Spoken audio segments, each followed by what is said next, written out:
Well, we finally moved on, and look, now we're walking on the edge of the river. Who else is gonna walk on the edge of the river with their dogs? Who's a dog trainer? Who, huh? Look at this, the skater went by. This is all snow. I love how the skater came through, showing me where it can hold a little bit of weight.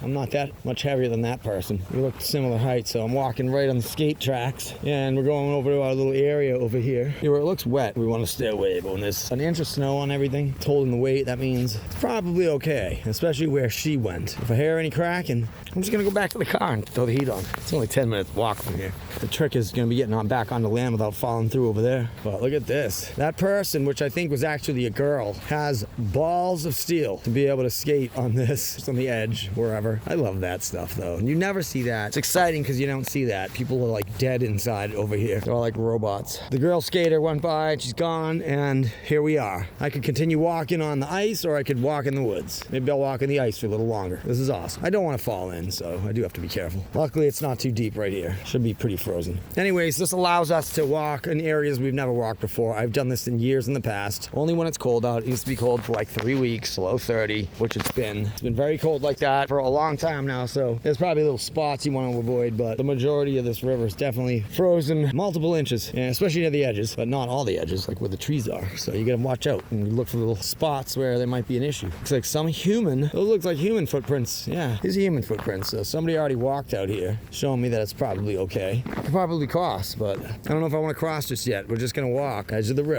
It's pretty boring, but it's fun for me because it's easy to walk, it's flat, and I can just chill walking. See them? We have all this open ground to work with. It's very fun. It's very exhilarating. It's very, very, very cool because I stare at this all summer and it's water. So to walk on the water right now, you know, feel like I got some special powers. The girl. Come over some loving. So this is where we're at. I'm the crazy dog trainer who will bring the pack out and walk on the edge of the river with them for miles. The things you find on the ice in the middle of nowhere. Look at that.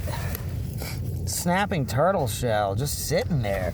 No tracks around it, nothing, just sitting there like it was floating. Look at that, that's hilarious. Dogs do like turtle shells. I bet you didn't know that either. You're welcome. He might eat some of that. Gonna eat it, dude? Look at that. Oh yeah, that's a snapper, all right. Don't hide it from me. Look at him, he's like, I'm gonna get some of that. Look at that, oh yeah. Big old snapper. Already eaten some of the shell. I don't know why they love the turtle shell. Dogs definitely like to eat turtle shell. I've seen a dog eat an entire turtle head shell before. Yep, yes I have. I have it on film, I think. Look at that. He's like, WTF. Part bone, part whatever. See, she just went to get ice right there. That's how I know to step away from all this little long warm things and step where it's nice and cold and solid. All right, anyways, just more adventure out here walking the river's edge. It's awesome. And somebody else already walked out here, so makes me feel a little better. I can see some footprints in the snow of dogs and a person from, I don't know, a few days back. So I'm gonna keep going. These fresh tracks right here, see how they're just one single set of them?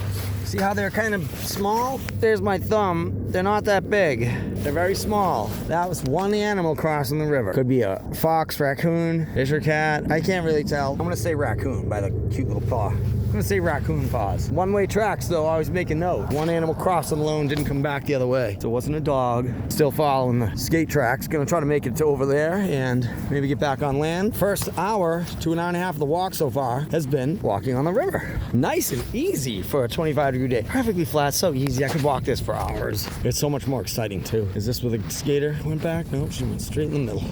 Cool. See right here, you got deer tracks, and then you get the coyote tracks following the deer tracks. How cool, huh? Isn't that cool? Like across the river. I love to just read out here. Just reading what we're looking at. It's just so funny. Coyotes love to follow the deer. And then here we are ruining it all for everybody. Look at Loki still eating the turtle shell. Told you dogs like turtle shells. I'm not kidding. Where are them skate tracks? Did she turn around here? I think she turned around. Yeah, she turned around. Okay, I'm gonna keep going. I'm going to that edge right there on the left. The stuff you see on the side of the river, along the river's edge. You see a tree that's older than you can possibly count. That's like the widest trunk I've ever seen. Look at the size of Cindy, and you could put like 2 Cindy's there. Look, 5 to 6 foot long trunk. At least 6 feet. That's insanity for a swamp tree. And then you get a symbol hanging off of it. I don't know why. Why don't you guys tell me? Someone out here doing drugs? I think it's just drugs, you know what I'm saying? Come out here to trip your balls off, bring a bongo and a cymbal and just go crazy.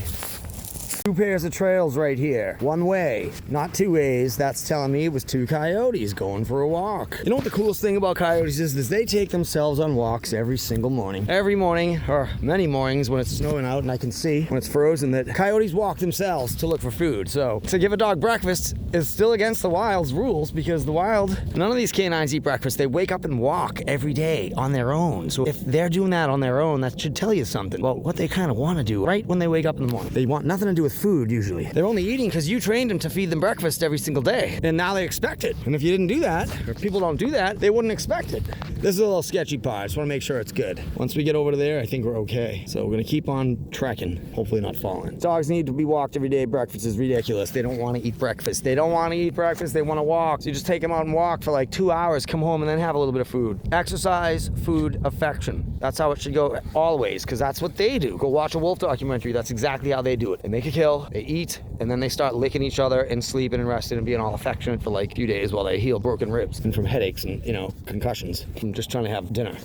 That's how it is here at Nature of the Pack. No shortage of death on the ice today. What do we got now? We got what was a bird of some kind. Looks like probably a goose, but I can't tell. Some bird got ripped apart here, and there's the bones. So if my dogs want to scavenge, they can scavenge all they want. I mean, this is the winter. This is why they do better in the winter time. Wolves, coyotes, dogs, everybody thrives in the winter because that's what they're built for. They're northern gray wolves. That means they're built for the cold, built for the ice ages. Ice age survival specialists right here. Wolves and dogs. And look at this. No clue what kind of bird that was, but geez, so much death. See how useful the dogs are? They're like pointing out every single thing that died. And if there were animals around here that were alive, they'd be pointing those out too. But they point out every single thing that is dead. So if you're trying to live off the woods and survive, these are the most useful animals on Earth. It boggles my mind that you get so many dog haters out there. It's like, well, let's see how much they hate dogs in the apocalypse when they're all living off the grid in the woods trying to make it. And another thing about scavenging, when they scavenge like this, they get to feed their microbiome with all the stuff they never get when you feed them kibble and kibble alone, you know, or just one animal like chicken for 10 years. It's like, get out of here with that.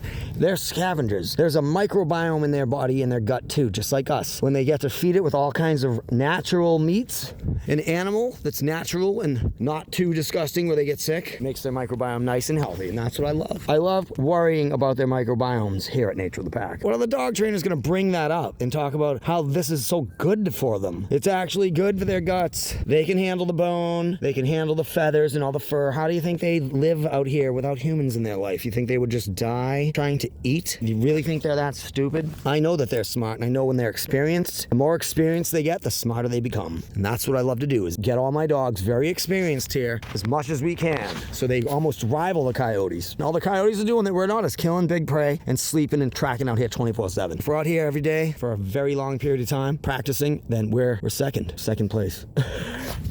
We're ready for the end to start, right? Whenever the comets start coming down and exploding over the sky, maybe we'll have a chance.